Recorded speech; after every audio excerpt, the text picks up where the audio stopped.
I say you practice to perfection, not necessarily to tradition. Because different musicians play different ways, you know what I mean?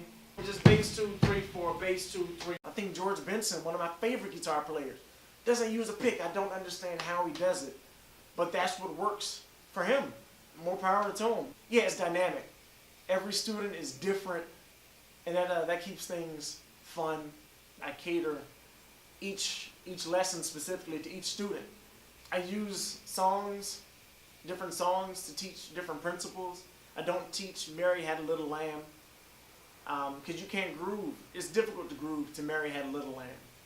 But if a student wants to learn Mr. Magic, there's a lot that you can learn from Grover Washington Jr.'s Mr. Magic. And so that's one of the main things I teach on bass and on guitar. I'm on drums as well.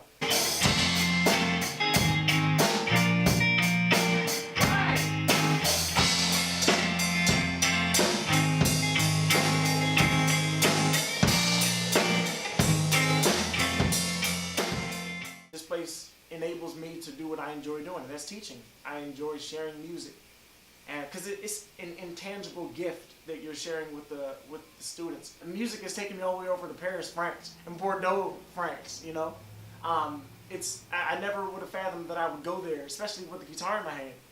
But thankfully, through music, that's how it's happened.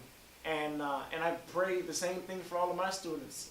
They might end up being the next big thing. I'll be in the audience looking at them, hopefully someday, saying I taught that person. Or they might end up teaching the next best thing, someone who will change the world someday. You never know, you know. So I think people, especially young folks, are worth investing time and effort and money into. Hey, good job though, man. Yeah, right on. Beautiful. I started off playing trumpet and graduated to tuba, and then I started experimenting with the guitar, and that's where things really expanded for me.